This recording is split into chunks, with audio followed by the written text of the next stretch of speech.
But we'll stay with those two and also give the audience an opportunity to call in. And also, your insights on current events is always on the table. So you can take it from whatever angle you desire. And once again, thank you for joining us. Thank you. You know, the question that you just asked is of Black History Month. First, you see how far we've come. It used to be Negro History Week. Yes. And now it's Black History Month. But I guess you wouldn't you know, when they give us some money, it'd be that month of February with all them days in it. Say the shortest one.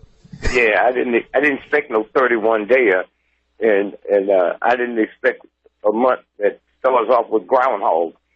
Let me just say something about groundhog, then you know what this whole thing is about. If the groundhog sees his shadow on February the 2nd, it means we have 6 more weeks of winter. Now, spring is March the 21st. Sometime this week, if you take out your calendar and count from February the 2nd to March the 21st, that is 6 weeks. The groundhog ain't got nothing to do with it. But that's America. That's the trickery. You go, you build it up, you play it up, and some kind of way you have to say, now, is it more to this than they telling us? You know, so when you take the history of black folks, and I think I've always felt, since I've had some sense, that you cannot evaluate me without putting 2 things in: slavery, how much of it is in my genes.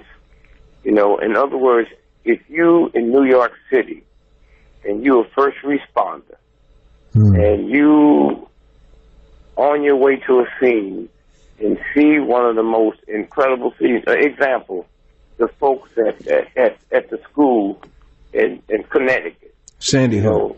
You see children, you see teachers, you see a horror scene. Now, you have to be treated, or that is in your genes for the rest of your life. What about slavery? What about racism? What about lynching? Well, so nobody's come up with a formula to pull that out. You got a $1 trillion industry dealing with people who have depression. They didn't just wake up one day with depression. It's something inside of them.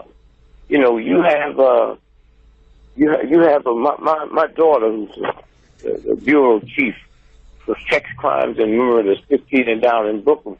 She was prosecuting a pedophile case, and what she did, she took the guy who's a man now. She took his birthday when he was born, and went all the way up to when the pedophilia stuff started happening.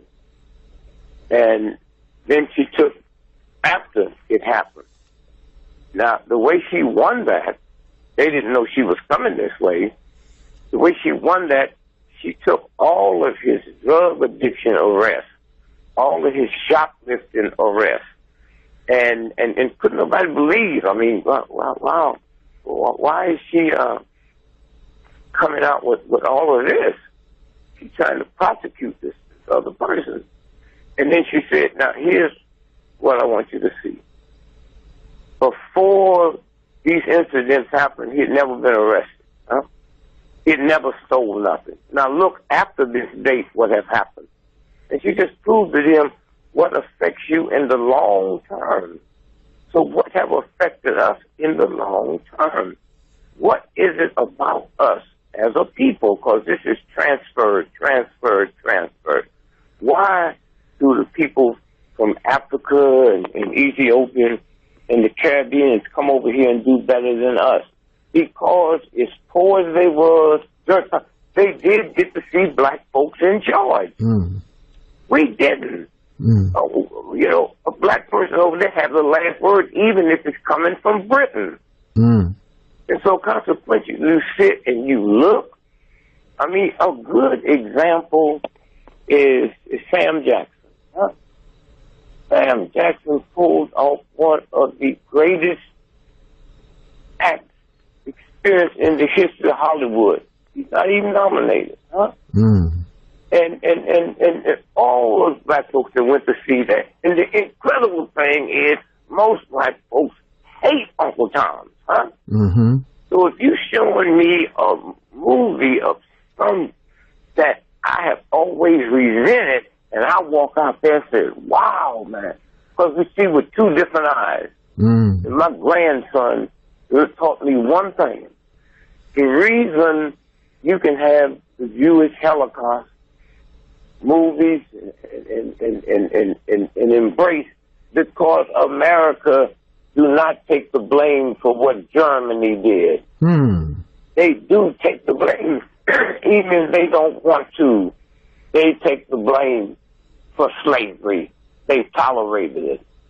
And then when you really get into it, which most folks haven't, Abraham Lincoln, his greatest move is when he said slavery is an American problem. And until then, nobody would dare say that.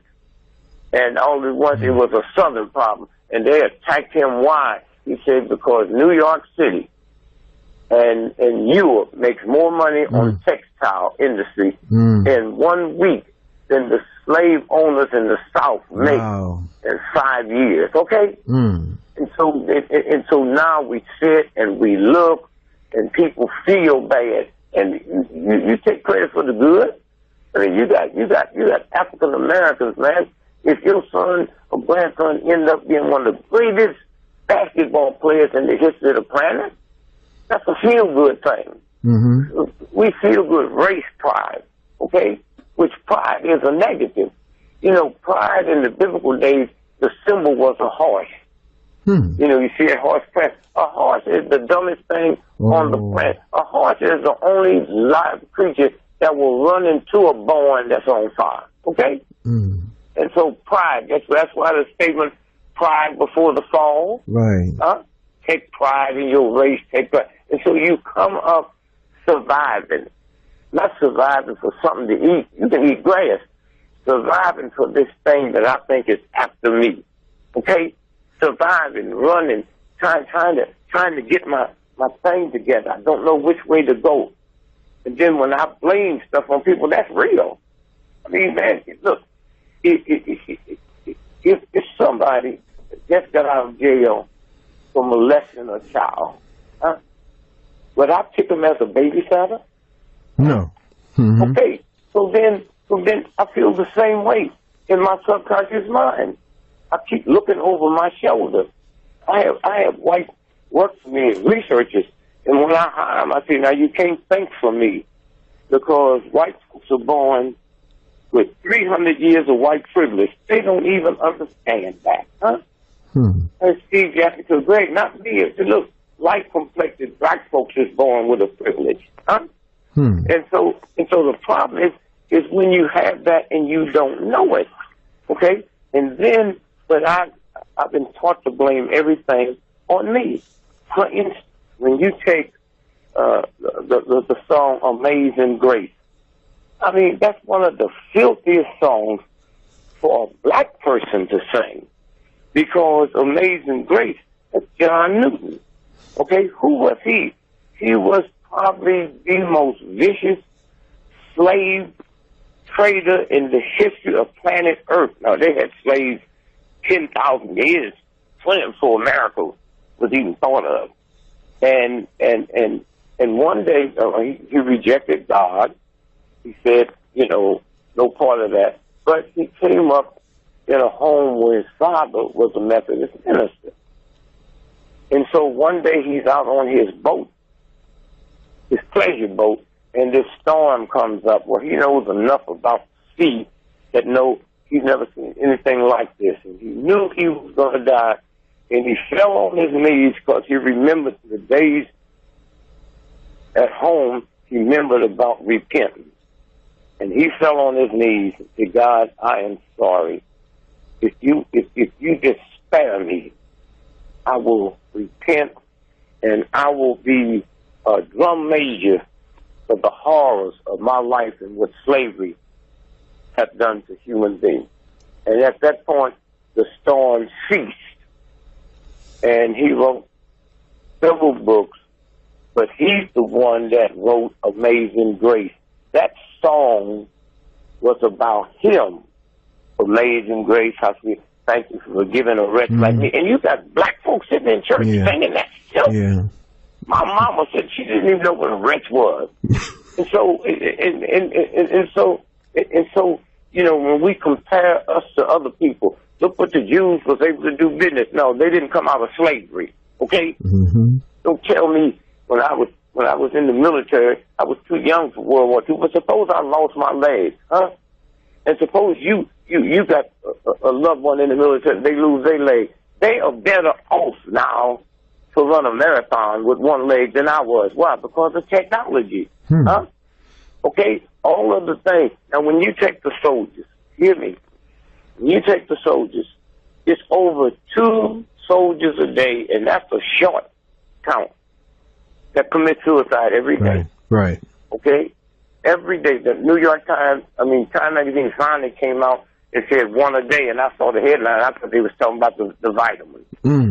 And then I found out they finally raised their count to 30 veterans commit suicide every day. What? For a few minutes, they witnessed horror. Look how many years, 100 years I've witnessed slavery, and yet they come home, kill themselves, their wives, children, everything. That's the effect it has. Now, one day, when we start caring about soldiers instead of just using it, we treat military people the same way we treat slaves. You know, you have Uncle Tom, that's the generals in the Army, that will do anything you tell them and kill anybody that violates that. Okay? And so one day, somebody's going to say, let's go in and research the military families and see how much of that got passed on in their genes. You know, because in a country, if I'm a Muslim in America or don't believe in God, and I come up in a country where in their culture it's the 10th commandment. The 10th commandment, thou shalt not kill, thou shalt not man. I don't want, look, you can be a Muslim in America and you got to be something wrong with you if you don't understand Christmas. Because of the culture. Because of the culture. You mean you're not going to Macy's and take advantage of them Christmas sales? You're not going on January the 1st to take advantage of all the stuff they didn't sell for Christmas? So it's part of you. And so here's a soldier that's not a Christian, but embedded in his brain bank is thou shalt not kill. Thou shalt not kill. So he goes over there, gun-ho, I love America, and way back in that, way back down inside of that is I kill somebody, and underneath that is thou shalt not kill. How much effect do that play on soldiers? Coming back, already in the brain, it's already in the mind, you know. And so consequently, one day, when I've said for years, any of you Americans out here that can wave your flag to get your young people to the front line of battle, but when they come back home, you're not waving that flag to see to it of all the horrors and how you deal with that, then that's not a flag you waving, that's a rag you waving. So when you look at the homeless people out there in the street, you know, 47% of all homeless people are veterans, and 98% of them have mental problems. Okay? That we just look at them as homeless people, and then that's the game we play. You see, war is a game. You win wars by killing women and children, not soldiers. Why? Every time you read that so-and-so just bombed a munitions plant, that's women and young folks. The soldiers is at the front line. Every time you read where something was blown up half the war zone, if you are Italian and I am Irish and I'm German and you fighting me, you white and I'm white. You have a uniform and I have a uniform. Once you take that uniform off, I don't know who you are. Okay, that's how corrupt war is. That's why football and basketball and sports, each team have a different outfit. So in the height of my conscience, I don't make a mistake and throw the ball to the Kentucky player. And so that's what church is the same thing. Why do you think all churches have a different outfit? Huh? How come if the so-and-so are Christians and the Catholics, why they wear one thing and I wear something else and we still Christians? Huh? All of that, all those are games that they play. Huh? The church got this philosophy. The Catholics have this one over here. The one God. There are no different things. And anybody says, God said we need to go to war. In the Bible, they put God anywhere they want it. And so consequently, all of this is in our minds. And so I keep asking a simple question. How come there are no atheists on death row? Now, my mama and all her friends, they will figure out all kind of ways to say, no. And what makes black folks, I can't speak for white folks, what makes black folks think they have to defend God? What do you qualify for? Huh? What makes you think God needs you to defend it? You tell somebody, I don't believe in God, they go crazy, huh? What do you mean? God, so God don't need you? And that snow just proved that the other day. Huh? You look at me, and then look at me, and then look at you, and all of y'all look at you. It ain't never been two of us in the history of the planet that's alike. You look at that snow that come down. There's not two in the history of the planet. There's never been two snowflakes that's the same. There's never been two leaves on a tree that's the same. And everybody talk about unity this. And so I'm saying it has affected our mind, and we're not aware of it. And then I'm sure there's some young people coming through today, and there's some folks that probably knew it was scared to say it, okay, because of the going against the tide. And so consequently, when you sit and think about the whole culture thing, and one day I hope they get rid of all that old crazy culture, also where the war started. There's where all the viciousness started. When the Catholic Church elevated the first Polish to the Pope, 1.5 million white folks left the Catholic Church. Huh? I mean, I wonder if they'd have walked out of a prostitute house. Huh? Dick, hold on a second. Dick, this is WHCR 90.3 on the FM dial. Our guest online is Brother D.Gregory, and we're talking in the preliminary part about Black history. It all relates.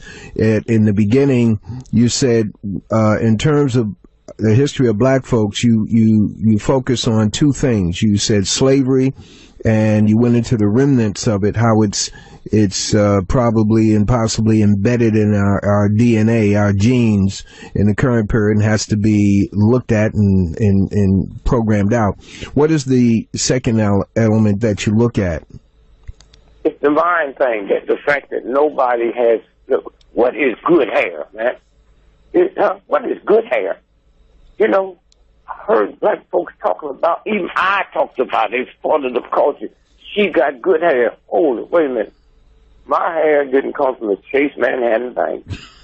It didn't come from white folks. It came from that universal God that made. Now, are you telling me that God made something good and God made something bad?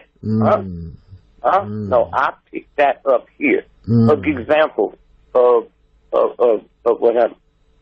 When Bill Cosby got in trouble about talking about ghetto women, he didn't mention dope pushers. Huh? He didn't mention pimps and hustlers. Women. Huh? Wait a minute, hold it. But why did he get in trouble? Huh? He have never talked about Black negativity like Malcolm X, like Elijah Muhammad, like the Nation of Islam. How come they don't get in trouble? Because they talked about it in the Black community. They didn't use a white platform. They didn't. 98% of people there that night, I was there, were white folks. $500,000 a ticket. The New York Times, the Washington Post ran it. My grandmother didn't see it. She just heard. And so consequently, and then anytime a Black person can say something, and then white folks start choosing sides. You know, so let me just say this. If I never say anything else, white folks scared us about the Nation of Islam. We never heard of them. My brother didn't know about no Islam. And we went to the movies. We saw Arabs and Arabian Nights and all of that. We didn't go hear about everything.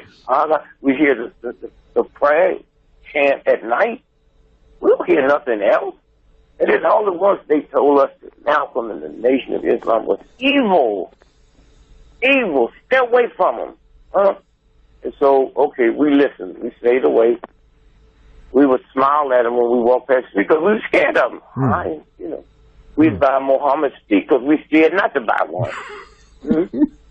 And so we get to work, and somebody said, "What about Malcolm X? Malcolm who?" You know, like we didn't know him. Then they killed Malcolm and put his picture on a stamp. How many of you black folks know a personal person that's on a stamp? But they told us not to like him. They told us they are evil. They hate white folks. And listen to the stuff you say about white folks when you come home. And so consequently, when you stop and think about today, we're talking about drug addiction. We're talking about murder in the black community. And yet we haven't reached out to Baptist Church, Catholic Church, in the Mexican community. Now, let me tell you about, when I was a little boy, Catholic schools, the Catholic Church in St. Louis was segregated. They had Catholic schools, black, Catholic schools, white, okay? And I would hear black folks say, "Yeah, girl, you having trouble with that boy? Send him over there to catch them nuns, don't take no stuff." Well, the Muslims, like you ain't never said send them to Islam, because it's not white. But I know people send their children to Catholic schools just for discipline, And I wish a nun would hit me, slap me on my hand with a ruler. She's going to find out what that feel like. Hold on a second, Dick, while we pause for station identification. And Dick Gregory and Brother Dick, just in terms of some of the personalities that you have known that we should know about. I know the third person was Sister Alvenia, the sister that guided you in terms of your fasting, etc. So start with either Johnson, Gaston, or Sister Alvenia, and just give us capsules of their value for our research beyond this program. Go into that. If I cut you today and you leave the studio and you're walking down the street, everybody see you. They have a look on their face, right? That's correct. But they see what? They see blood, right? Right.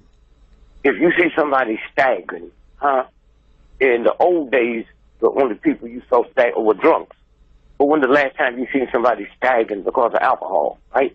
So if you see somebody staggering today, you run over and say, "What's wrong?" If you see somebody sitting on the curb crying, you run over. That's the universe's way to let the world something is wrong. When you come in the ghetto and see the streets are dirty, that's universal order to let you know something's happening. Yes. Okay? Just like if you bleeding. Now, if you walk down the street and put fake blood on you, I still react the same way. If a car turns over on the highway and there's some white folks passing by, they can be Klansmen. They get out and come over and say, "Are you all right?" This is what it is. You don't run and ask a white person if they don't land on the street, "Are you a Klansman? Do you like black folks? Do you hate?" Right. That's universal law. And so it's normal for black folks not to know their history. I got other problems on my mind. Not knowing my history is not going to get me lynched. Not knowing who. Now, all that other stuff is a luxury item. You buy suede shoes as a luxury item. You buy a car with a convertible. That's a luxury item. That's not the only car you have in this part of the country. What you going to do in the wintertime? And so when we look and talk about if you don't know your history, that ain't nothing but crap. I got to survive today. And so consequently, when we sit back now and we look at Alvenia Fools, look, people thought she was crazy, People thought she was crazy. I used to go into her store in the Stone Ghetto, man, and I see the pimps and the hustlers in there, the gambling, the roustabouts, okay? And so, wait a minute, I said, hey, this is man there. Why are they in here dealing with health? And then I noticed they would come in and get this salad. They come in every day and get this salad. And I didn't pay no attention to anything else. And then the salad dressing, she put in a little cup. They would drink that and leave the salad. And then I realized one day, it stimulates your sex glands. That's what they was coming from. This Viagra, this is late, man. These are pimps and hustlers, man, would come in every day. That's who she was. She put, and look, in 1960, if she didn't make $6,000 a day, she had a bad day, huh? And that was just in the black community. They would bring her around the country to speak, but they wouldn't give her no time because, she didn't have the glamour. Yes. Nobody heard of her. Yes. And so consequently, she was curing cancer. She was curing everything. You just go see Dr. Fulton. And so consequently, she lived to get about 107. The horror is, wherever she is in her grave, if she heard me say that, she would have a fit. I couldn't believe anybody could be this close to the universe and feel this good about life and be ashamed about her age. Huh? And so, but Dr. Fulton, one day, when the research is done and people read her books, okay, they out there. You can't take that away. Then we'll know who she is. Two, you take Johnny Johnson. Johnny Johnson taught me something that I will take to I don't know where you go when you leave here, but it ain't no grave. My grandson was with me one day. We passed a cemetery, and these little children asked some serious questions. Granddad, why they got a fence around that cemetery? I say, cause people dying to get in there. That's why they got it. And so now, let's take Johnny Johnson. Let's say I lived in St. Louis, and you are the greatest philosopher on the planet. If I don't live in New York, I don't know you. I've never heard of you, huh? Never heard of you. And only once Jet Magazine and Ebony Magazine came out and connected us. Yes. Connected black folks in America. Joined us. One of the wild experiences I ever had during the Civil War in Uganda. I went over there with a group of people. We said, come on, let's go over here and check this out. You can't trust NBC. So we get over there, and they battling, and I see it like a 7-year-old child, man, with an automatic weapon. They're walking down the street, right? And then they took us off the bus, man, and lined us up against the wall. And what are you doing here? Who's here? A sergeant, a little young sergeant. And a guy on a bicycle, a soldier, a grown older man, jumped off the bus and said, D.Gregory, D.Gregory, D.Gregory. And everybody stopped and said, D.Gregory, oh, God, you know about me. I've been knowing about you for years. Yes, in Ebony Magazine, huh? In Uganda. Okay? Why? Because I know you have a radio show. I'm talking about mythical. People tune in to you. I know how I do that from Jet and Ebony Magazine. And we well, they don't show nothing but light complected people. They don't show nothing but the entertainers and athletes in between that. That's what you wanted. I got to sell the book before I can put something in it. Yes, sir. And then I got to give you what you want. Okay? And so consequently, you look around, and then one day they can say anything they want. They can tell us about African leaders. They can show us something about anything. Why do you think you never looked at Jet and Ebony Magazine and they reviewed a black movie bad? They never told you don't go see that. Right. That's right. Okay? We can't afford that. That's right. And so we always want to sit and look because we are ashamed. We are ashamed of slavery. We're more ashamed of being a slave than the folks, that put us in slavery. There's something wrong with that. And so consequently, we take the heroes of slavery, Nat Turner, so-and-so, so-and-so. No, hold it. One day we will find out. This is a luxury item. That ice hockey, the biggest white game on the planet, was invented by black runaway slaves and black free slaves in Canada. That's where ice hockey comes from. But what do I need to go to bed at night and know that? Is that going to help me read better? Is that going to help me do something better? Ice hockey? And so consequently, when you sit and see, now as you break these walls down, the question you asked me, we're going to do the same thing about women one day. Where are the women? Okay, look at the women athletes. Did nobody care about that? Nobody cared who was the best woman's backer. We cared about the best tennis because they was conquering a white game. Okay, that was doing something that made me feel good. Okay, and so consequently, when you see Jet and Ebony magazine and it had educational things in it, it exposed me not just to black. It exposed me to the whole world, and it also told me who got lynched last week. It also told me who got shot in the back 5 times last week. It was you got the word, the communicator. It was the communicator. And finally, with this brother man told me he's the only black in the history of America that had a headquarters downtown. We still don't have a black company with a headquarters downtown. Did you hear me?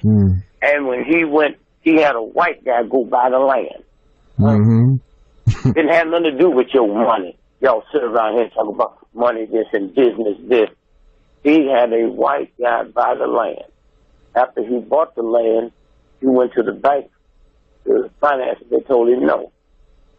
What did he do? He went back to the office, called the president of Chicago First National Bank, and said, make me up a certified check. I'm coming to take all my money out of the bank. And he said, is this Johnny? Yes, this is Mr. Johnson. Well, what happened? I came over there and I couldn't get a loan. Okay? I got over $300 million in your bank. Huh? So he said, no, we got to talk. So he came by the office. First time he ever been by there. He came by the office and he said, what happened? You know what happened. He said, well, let's do this. Come in tomorrow and we'll have a meeting. I think we can fix it. So he go in the next day, and in the meeting, they said, well, here's what we'll do. We will loan you the money, but you have to hire one of our accountants. Do what? Yeah, we have to hire one of our accountants so we know our money is safe. Let me get out of here. Give me my check. I said, wait, hold. So they worked that out. And then he said, well, the architect was the father of the young lady that Arthur Ashe married. Famous. Right. Yeah. So they did the research and, well, black folks don't know how to build nothing but churches. They told him this. Those are nothing but churches, man. They said, well, I built a pyramid, right? and so they worked it out so he could bring in black architect, this and that, put together. Now, here's what he told me one day in his office. He said, one of my policies is, if I fire anybody, if I caught them with my wife, if I caught them stealing, I fire them. But I'll pay them until they get another job. Did you hear what I just said? Did you hear what I just said? Yes, sir. Pay them until they get another job. So I'm saying, what a ripoff. I let you know. I've never had to pay a person longer than 2 weeks. And I figured that out on my own. I'm married. I got a wife and a family. I work for you. You catch me stealing, catch me using drugs, and you fire me. I'm embarrassed.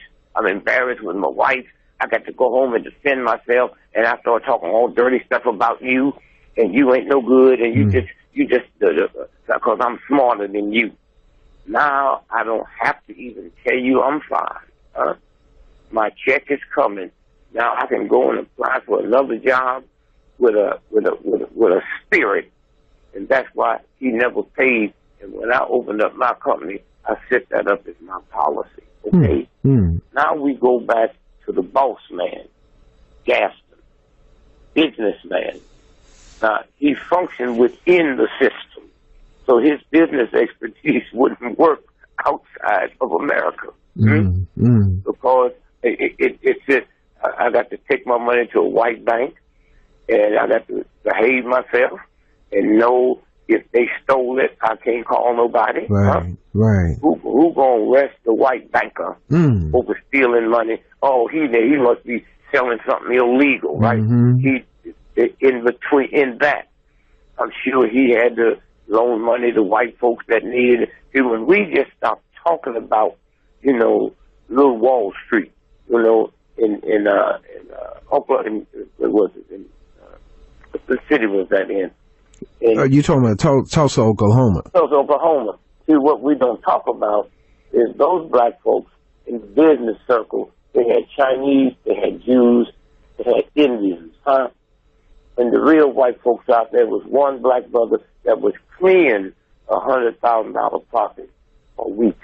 Now they wanted in. And when they wouldn't let them, they looked up one day and them little crop dusters were dropping bombs on that part. Okay, they don't tell you about that. That's what you had to function inside and outside of. And so consequently, when he put that empire together, okay, then he decided he was going into the insurance business. Well, he become a billionaire. Gaston. How? Not the insurance that New York Life was selling. He was selling burial insurance. Burial insurance, not insurance to pay off your home or your mortgage. He was selling burial insurance because if you go to the Baptist church and get a Baptist hymn book, 98% of those songs are deaf tunes. You got shoes, I got shoes, all got children got shoes. Once we get to heaven, what you got to do to go to heaven? You got to. When we get to heaven, we're going to have milk and honey. Man, I couldn't wait. And then one day, I got enough sense to go buy some milk and buy some honey, and I mixed it. It do not taste good. So, Grandma, y'all waiting to get some milk and honey, go down to the grocery store and buy you some milk and mix it and see if it tastes good. Okay? But what I was saying in my subconscious mind, that this white boy is so thuggish and so ungodly, I will never get mine till I get to heaven. I will never get mine till I get to heaven. So he opened up burial insurance. Now listen to this. Because the way he had carried himself, he went to the white folks and borrowed $1,500, okay? $1,500. And put his company together, and you could buy it for a penny a week, And if you died, the funeral was paid for. So two of the folks he sold it to that first week they was gambling in a house that he stood up for gambling. And they got into an argument and they took out their switchblades and cut each other to death. Now Gaston got these two insured for a penny, right? That's all they paid was a penny. And now he got to bury them. He didn't cry. He tuned into the tactics of my mind. He went back to that white man and bought $3,000 and laid them away. Man, he went out, bought the best coffin, put them in the best suits, haircuts and everything, and it got all, of course, his thing was just a local thing. It got all over the black community that these guys got the best funeral anybody ever seen for a penny. That's how his business took off. And then after it got so good, white companies started coming in. Right.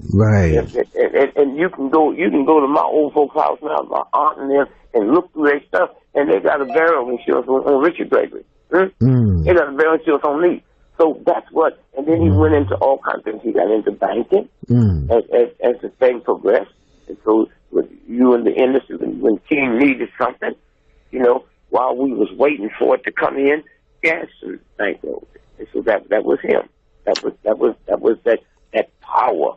Okay? And then when you sit and look at the street sellers in the street, it's Africa, man. The one thing I haven't understand in New York City on Fifth Avenue, You see them Africans that's so black they purple, standing across from Boulevard Watch, standing across from all your high end. They selling that for them, man. When them companies realize that the knockout product could make billions, just like them, so they sell two products. They sell the real one and the knockout product. Okay, and so right there, why do they use them Africans? They invented banking and finance. When I see Africans, I go to Africa, they ain't begging. They got their hand out. They got something to sell. Why? That's the same thing Ford Motor and General Motors when you turn on TV. They ain't begging. They got their hand out trying to ask you to be a customer. That's what's in our genes, okay? Brother D.Gregory. Yes. Hold on one second while we get ready for call. No, go ahead. Yeah, and I would like to know of that book. Because you break that book down. Hold. You're cutting out on me. Okay, say it again, my brother, because it seems like you're going in and out. All right. The book Nigger. Nigger by D.Gregory. Right. Yes. That was the first book I ever read in my life. Yes. Before that, I hated reading, and I had to do a book report on that. But that's one thing, and that's something in my life that had persuasions. However, I would like to know. I really would love for you to make a movie of that, to break down that book facet by facet to the point where I keep your book on the same shelf as I keep the Bible and the Quran, my brother. Yeah. I'm gonna tell you that because it had relieved me of the anger that I had for the word and for certain people, because I grew up in going to school with certain predominantly Caucasian school, and we had to fight each and every day to get to school. I don't want to go too deep into it, but you know the flavor of what that consists of. Okay. And it was one of those things where it helped me when you in your book you just you are what you eat. You also are what you think. Near the end of the book, and you said if they had that in their mind, you said, so who's the nigga? If you are what you think. And that had resolved, just like that, a whole weight was lifted off of my whole soul, and I just want to say, man, because you don't like going on, you were the first black presidential candidate, if I can remember, other than Angela Davis, she ran. Wait, let me back up. They ran in the primary. Oh, it was the primary? They ran in the primary. I ran in the country because I didn't have to go and ask nobody, can I run? I woke up one morning and said, I'm going to be a write-in candidate for the President of the United States. Jesse Jackson and Allen, they was in the primary up until Obama won the primary. Up until Obama won the primary, I was the first black man in the history of America to run for President of the United States. Now, you said toot horn. Hold on. Okay, Dick. I'm sorry, tooting you. That you're reluctant to toot your own horn. It's called royalties. It's called royalties. But what I do, let me tell you how I toot my horn. Before I made it big with a wife and a family, I was making $1,500 a year with a wife and a family. You said $1,500 a year? A year. I was making $10 a night, 3 nights a week. Okay? And when the black folks in that little honky-tonk club tolerated me before I got funny. See, the biggest laugh you ever had in your life didn't come from comics. It come from family members and friends. Comedy is when you put a time in together. A relay, you can have the best, fastest runners in the world. If you don't know how to pass that baton, you're not going to win. And so them black folks tolerated me and pushed me all the way downtown where they couldn't afford to see me. So it is my humanity to come back to them and say, hey, baby, how you doing? I've always been listed in the phone book. I ain't never had no bodyguards, okay? Y'all made me, it gets boring sometimes. You're sitting in the restaurant trying to eat, and they come up and shake your hand after they finish. Okay, you go to a casino, I'll be in there playing the slots, and after they run out of money, they want to come over and shake my hand. I'm trying to get these 3 hearts, man. But that I owe that to the community. I lived around the corner from Elijah Muhammad, right? I go around and see him and talk to him, and you learn humanity. Nobody say thanks but a fool.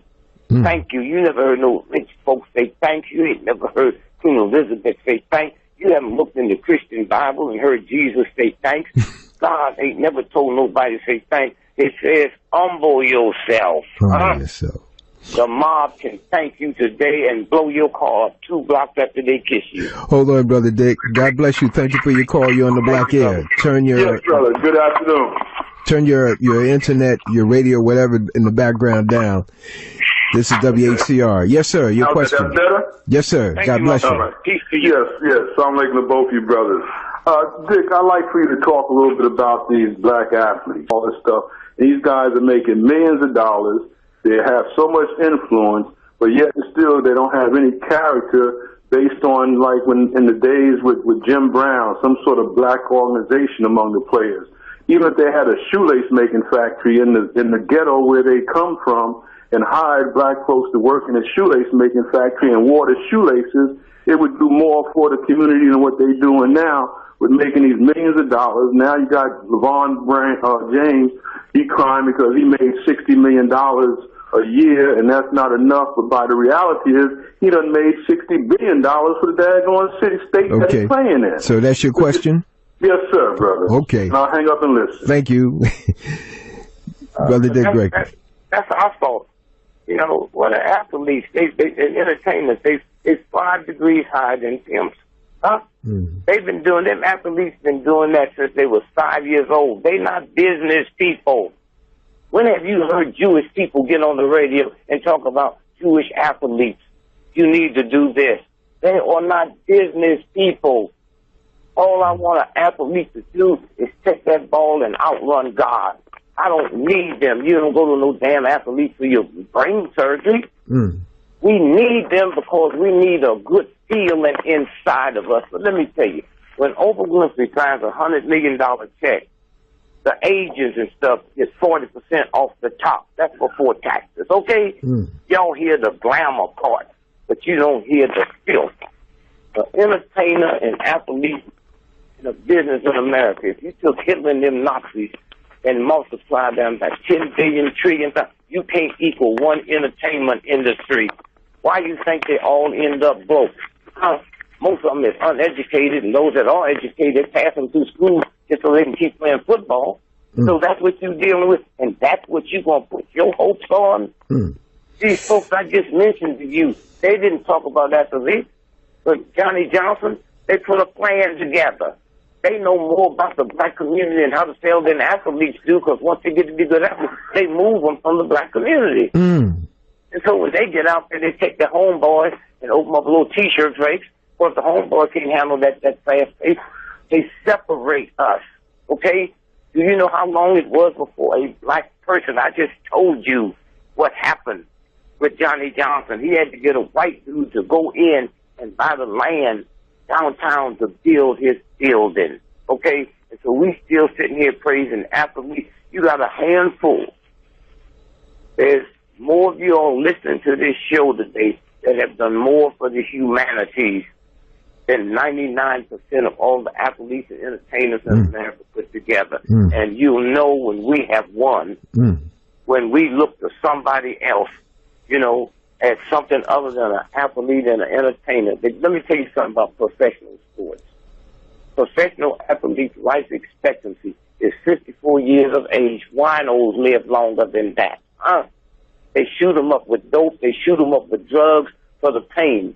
Anytime you sitting at home looking at a football game on Sunday and you see, you see an athlete, you hit so hard, stuff is shaking in your living room. And then Monday, you pick up the paper and they say, a shotgun, Italian Jones. He had a brain concussion. He had a broken nose, fractured jaw, sprained hip, and a fractured knee. But we're sure he'll be ready for next Sunday's game. What more you want out of them? Hold on a second, Dick. Hold on while you laugh at the truth. Laugh to keep from crying. The last few minutes with Brother D.Gregory. Telephone number 212-650-6903. Talking about Black history and other things. God bless you. Thank you for your call. You're on the Black Air. Yes, thank you and good morning. Yes, sir. Good morning. Always a great pleasure hearing D.Gregory. I don't know where you are, but I guess it's morning somewhere. Go ahead, brother. Okay, you started on the program. You said something about a lady that was influential to you, and John Johnson, and another person named Gaston. Could you? He's talking about Alvenia. Alvenia. Spell her first name, Dick, and her last name. Is it Alvenia Fulton? Yes. Alvenia Fulton. Fulton. Right, yes. And you can look her up. I don't know how much they have on the internet, but you go to the old-time black books in Harlem, they might have some of her old stuff. But I would also hit up your books that you can see. Whatever you get is worth having. That's how brilliant she was. Okay, caller. Okay, Alvenia Fulton. I can look her up on the internet. Yep. And John Johnson and the other guy that went into the burial business, Gaston. What was his first name? But he was big business. He was big business. A.G. Gaston. A.G. Gaston. A.G. Gaston. Gaston. There's a biography on him. I think it's called Black Titan. And John Johnson, his autobiography is a very good book. Very good book. I just can't recall the title of it, but John H. Johnson, his autobiography is a very good read. Very good read, brother. And Alvenia Fulton, you have to look for her wherever you can find her books, okay? And quite often when you this is one of my trade secrets. When you're looking for some books that aren't out, meaning in circulation anymore, and you looked at Amazon, you couldn't find it, you start going into thrift shops.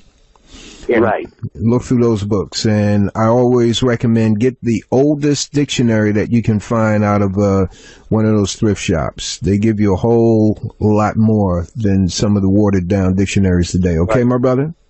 Okay, in order to reach D.Gregory, to go on the internet, or he has his own website? Yeah, DGregory.com. Okay. All right. Thank you very much. Thank you, all brother. Right. Telephone number 212-650-6903, 212-650-6903. Going back to Sister Alvenia Fulton, you said the drug addicts and the street people were coming in to the store. She would serve them salad, but they were drinking the salad dressing. Yeah, that was the sex stimulus. That's all they're coming in for. Okay, what she didn't put Viagra in it because it wasn't around, but she put together. They might have took what she did and made Viagra. You know? Okay, very good, very good. Telephone number 212-650-6903. What, if any, contact did you have with Fannie Lou Hamer? Nothing, just in marching. Remember, I didn't live there. Right. I wasn't part of the movement there. I would go in whenever there was a crisis. When the two senators from Mississippi, Eastland and Stennis, because of the voting rights, as I tell you, they cut the food stamps off. And our good friend Kennedy went along with it. They cut the food stamps off. And all the ones, black folks, who had been dependent on food stamps. So when I went, I met with Fannie Lou Hamer and the NAACP, and I said, look, how much food do you think it would take? And we sit down and worked out, well, let me bring 70 tons of food in every 2 weeks. And I paid for that. I mean, I'd go to Hefner and different folks and borrow the money to one of my checks come in. But it was that love you saw with them. And you see, what you see, the movement. If you just heard Malcolm's speeches, you missed it. He was one of the funniest cats on the planet, man. And most of the time I feel embarrassed being around him. That's how shy he was. He was so shy and humble. He said yes, sir, and no, sir, to children, to women, to white folks, to black folks. When that camera come on, watch out. And so in the South, you know, we weren't scared all the time. We would sit around and talk. We go to them churches and listen to them preachers. You know, you hear King, man, you got some preachers down there that can hoop. They do it every Sunday, man, with no Hollywood writers, huh? And you don't hear the same script over and over, and they do not leave their house on Sunday morning. Then, okay, let me see what jokes I'm going to use today. It's in the spirit. That's what that movement was about. And so, but you know, we come up with great black women.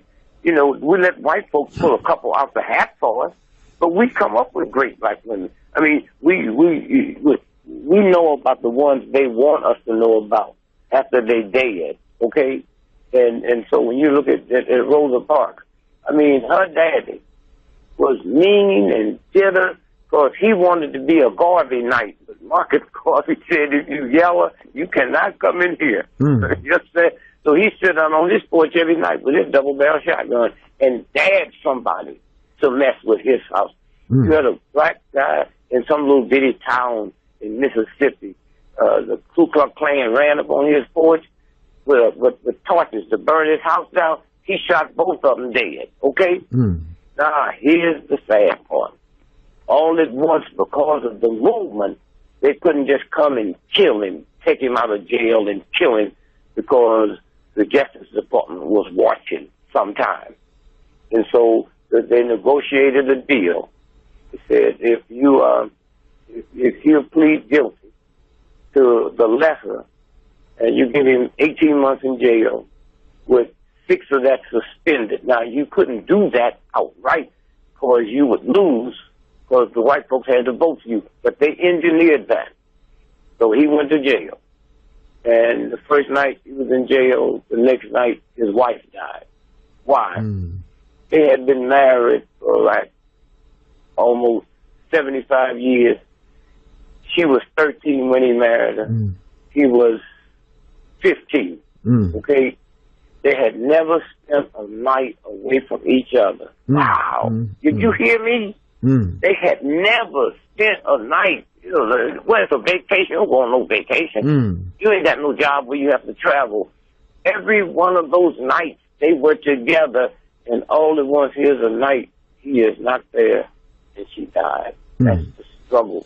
Those are the things that persuaded me, is to see what happened. Here's a brother sitting up, NAACP, sitting up on his porch, baby, when they come there to burn his house down and kill everybody in it. And he shot and killed both of them. And for the first time, people started getting scared. They said, wait a minute, oh my God. Because they listen to these Negroes and telling them, oh, that's an awful thing. I don't know why he must not be a good Christian, okay? And so that was the atmosphere there. Telephone number 212-650-6903, 212-650-6903. And we've been talking about Black history, the value of Black history, and you shared with us some very good notes. Current events, insights into, hold on a second while we go to this call. God bless you. Thank you for your call. You're on the Black Air. Yeah, I have D.Gregory speak something on Claudette Clovain. I'm sorry, say that again? I have D.Gregory speak on Claudette Clovain. Okay, are you aware of that Claudette Clovain? Is that it? I have D.Gregory to speak on Claudette Clovain. The woman was arrested before Rosa Parks. Oh, okay. All right. Okay. You know, go ahead, brother. The woman that was arrested before Rosa Parks, there was 3 women that was arrested before Rosa Parks. What they had to do to keep the momentum up, see, we misunderstand black folks. I just told you how they treated Malcolm and Elijah Muhammad and the Nation of Islam. This woman had 5 children by 5 different white men. So they decided this is not the good case to take up. Okay? And we do the same thing when we, the NAACP, evaluate folks. There's a whole lot of people You know, Dr. Ife Williams, she do evaluations of people to send to the White House to be picked for certain jobs. And you can have 12 PhDs, but if you got a crack bust on your thing when you was in high school, they're going to tear that up. So you pick the one, and especially that would embarrass black folks, And so consequently, they didn't pick. Rosa Parks didn't get on that bus picked to get arrested. She got on that bus, behaved just like all the other black folks. But what we don't know about that system, it was a law that blacks rode in the back half, whites rode in the front half. When the front half got full, blacks had to get up and get their seat, and they did that. What we didn't know, and I didn't know, that you got on the bus, paid your fare, and then got off and walked to the back door. Because of her dignity and her not smiling and flirting with the bus driver, the bus driver several times drove off and left her. Now, to show you how close that come to not happening, she told me, had I known that was him, I wouldn't have got on that bus. She got on the bus, went to the back, sit down, and the bus filled up in the front. A white guy got on the bus, and he wasn't having no problems with standing. The bus driver had so much hatred for her, he went back to her and told her to move. And you black folks let these white folks run that N-word on you. I don't even want to deal with it because I can't tell you what it feel like if I got to tell you he walked back there and said N-word. But when the New York Times want to run it, they say nigger, okay? So how do y'all get that crazy? How do y'all get that crazy? And so somewhere the problems that you still have of getting over certain things. If somebody called you a billionaire, you wouldn't be upset, and you'll never be a billionaire. You can never be a nigger. But why you grab negativity? If some welfare mother told Rockefeller he was broke, if he was arguing with her, I'd take my money out to Chase Manhattan Bank. You don't argue with fools. You don't have it. We used to have a slang. If the hat fit, wear it. If it's too tight, tear it. Okay? And that's what we do. And so consequently, she sit there and didn't get up. Because let me tell you what getting up meant. A white person couldn't sit next to another black person. So if she got up, the black man sitting next to her had to get up, and the two black people sitting across from her had to get up. So you had to give up 4 seats. They was doing it. But then all at once, she decided she wasn't going to move. Now, they try to say her feet was tired. They try to say everything to try to make you think that she was doing it because she'd been at work all day and she was tired. No. And so consequently, that's what happened, and it blew up around the world. And that movement got so big, the Montgomery Improvement Association was getting millions of dollars coming in from all over the world. Now they had another problem. They cannot put that money in one of them banks because them white folks would steal it or keep it or say you never had it. Right. And if they said that, who you gonna call? The police? Go ahead. You gonna call the FBI? So way back, 100 years before this happened, a guy named Richard Pullman in Chicago decided that he believed that the white folks had enough money on the ride trains that would have a sleeping car where they could sleep in special dining. Before that, the super rich would just hook they train onto the train. And so he went to London and they built him because he'd come back. It was at the middle of Reconstruction. All the black folk couldn't. He went down south and said, "I'm looking for tall, 6'3" black men, dark black with white pearly teeth and know how to smile." And that's how he came up with the Pullman Porters. And so consequently, the Pullman Porters would hear everything. They'd hear them rich white folk talking about what stock they're gonna trick, blah blah blah. Because you was a non-person. And then when them money started coming in, now the railroad knew that in order for them to stay in business at that level, they had to have some place where them northern Negroes, Pullman Porters, could sleep and eat. So they went into the black community and put money up for the folks that had homes to keep X amount of rooms, 24 hours a day for the Pullman porters, and food. They would put the money up for the food. And so all at once now, when them checks start coming in from around the world to the Montgomery Improvement Association, they would give it to the Pullman porters to take back up north and put it in the bank. And when they came back down, they'd give them the receipt. Okay, that's how all of that came together and hit. So we always, if you have 3 sons, you're going to pick the best one to put up for a math scholarship. Now, a better story than that is Jackie Robinson. Jackie Robinson's brother was a better athlete than him, but because of his temper, they picked Jackie over his brother. Brother was 3-time All-American, and Jackie Robinson temper. Now, Jackie paid the price because he died.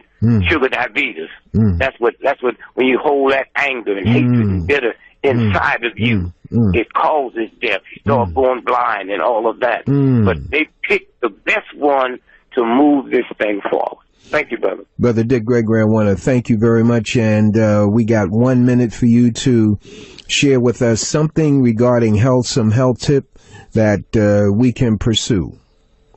Well, let me waive that today and say that drastic storm that just hit you all. Yes, sir. Those of you all that are sitting in the house and you go to the toilet and you flush it, you turn on the water and you brush your teeth, you cook. There's thousands of people that can't do that today. Some black, some white.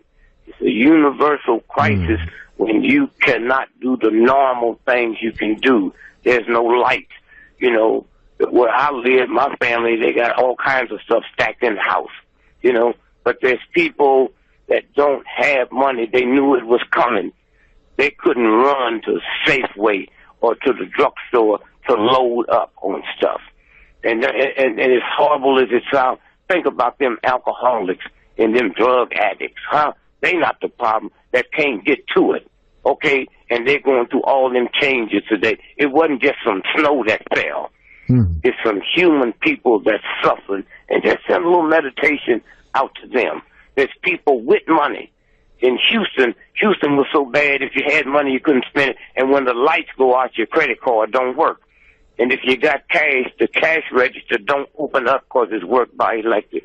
So underneath us, where we sleeping today and having fun and enjoying and going to look at the Grammys tonight, there's a lot of suffering right next door to you. And just tune into a meditation to that universal spirit that they'll make it through another day and another week. Thank you, my brother. Brother Dick Gregory, God bless you. Thank you for joining us.